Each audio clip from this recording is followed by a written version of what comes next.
दोस्तों, अगर आप सरकारी नौकरी पाने के लिए कॉम्पिटिटिव एग्जाम की तैयारी कर रहे हैं तो आपने यूपीएससी और स्टेट पीसीएस के बारे में तो जरूर सुना होगा।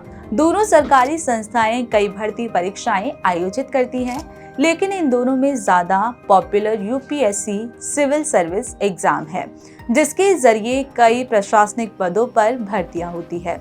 यूपीएससी और पीसीएस की तैयारी शुरू करते वक्त कई स्टूडेंट जानना चाहते हैं कि उनके लिए कौन सी परीक्षा बेहतर है और दोनों में अंतर क्या है। तो आज के इस वीडियो में हम इन्हीं सवालों के जवाब आपको विस्तार से देने वाले हैं, तो बने रहिए हमारे साथ। दोस्तों, यूपीएससी और पीसीएस के मूल अंतर की बात करें तो यूपीएससी से मतलब यूनियन पब्लिक सर्विस कमीशन से है, वहीं स्टेट पीसीएस से मतलब स्टेट पब्लिक सर्विस कमीशन से है।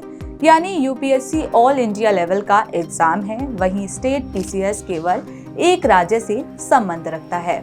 यूपीएससी क्रैक करने के बाद उम्मीदवार की नियुक्ति पूरे देश भर में कहीं भी हो सकती है, वहीं पीसीएस क्रैक करने वालों की नियुक्ति संबंधित राज्य में होती है।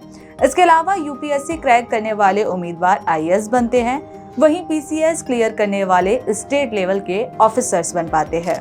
वहीं बात करें पद के पावर की तो एक आईएएस ऑफिसर की पावर एक पीसीएस ऑफिसर से ज्यादा होती है, यानी पीसीएस ऑफिसर आईएएस के अंडर ही काम करता है। दोस्तों, आप समझेंगे कि यूपीएससी, सीएसई और स्टेट पीसीएस में कौन सी परीक्षा ज्यादा कठिन है।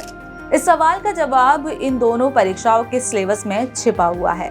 सिविल सर्विस एग्जाम का सिलेबस पीसीएस के मुकाबले ज्यादा व्यापक यानी कि बड़ा होता है, इसलिए यूपीएससी एग्जाम अधिक चैलेंजिंग होता है। साथ ही यूपीएससी सिविल सर्विस एग्जाम के अटेम्प्ट्स भी सीमित होते हैं, जबकि पीसीएस में अटेम्प्ट की कोई लिमिट्स नहीं होती। पीसीएस अधिकारी 21 से 40 वर्ष तक असीमित अटेम्प्ट्स दे सकता है, जबकि पीसीएस में अटेम्प्ट्स के 6 मौके मिलते हैं और उम्र सीमा 21 से 32 वर्ष तक होती है। एक आईएएस ऑफिसर और पीसीएस ऑफिसर की ड्यूटी में भी अंतर होता है, तो आइए जानते हैं। यूपीएससी क्लियर करने के बाद आईएएस ऑफिसर की ट्रेनिंग मसूरी में स्थित Lal Bahadur Shastri national academy of administration यानी कि लवासना में होती है। वहीं पीसीएस ऑफिसर की ट्रेनिंग स्टेट लेवल एकेडमी में आयोजित होती है। आईएएस की ट्रेनिंग के बाद ट्रेनी अधिकारी को शुरू में एसडीएम बनाया जाता है। कुछ समय के बाद जिलाधिकारी यानी कि डीएम का कार्यभार सौंपा जाता है। वहीं कुछ आईएएस अधिकारियों को केंद्र सरकार के किसी विभाग में सचिव जैसे पदों की जिम्मेदारी दी जाती है। बात करें पीसीएस की तो सबसे अच्छी रैंक प्राप्त करने वाले अधिकारियों को एसडीएम बनाया जाता है। एक पीसीएस अधिकारी कई साल तक सर्विस करने के बाद डीएम बन सकता है। वहीं आईएएस अधिकारी रिटायरमेंट तक देश का सबसे बड़ा अधिकारी कैबिनेट सेक्रेटरी तक बन सकता है। इसके अलावा पीसीएस अधिकारी राज्य के सचिवालय में भी काम करता है। आईएएस और पीसीएस अधिकारियों की सैलरी में भी काफी अंतर होता है। एक आईएएस और पीसीएस अधिकारी का वेतन 56,100 रुपए से शुरू होता है, जिसमें ये डीए और एचआरए को शामिल नहीं किया जाता। लेकिन आईएएस का अधिकतम वेतन 2.5 लाख रुपए तक हो सकता है और पीसीएस का अधिकतम वेतन 1,32,000 रुपए प्रति महीने तक हो सकता है।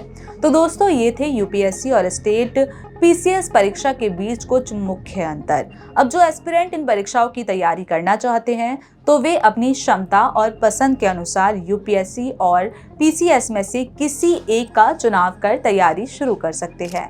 हालांकि कुछ एस्पिरेंट दोनों ही परीक्षाओं को अपना लक्ष्य बनाकर चलते हैं। इससे फायदा यह होता है कि यदि आप यूपीएससी में सिलेक्ट नहीं हो पाते तो पीसीएस आपके लिए सेकंड प्रायोरिटी हो सकता है। तो दोस्तों, यह थी हमारी आज की वीडियो।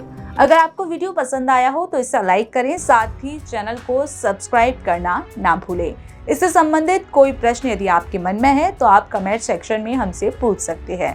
फिलहाल इस वीडियो में इतना ही, फिर होगी आपसे मुलाकात एक नई वीडियो और एक नए विषय के साथ।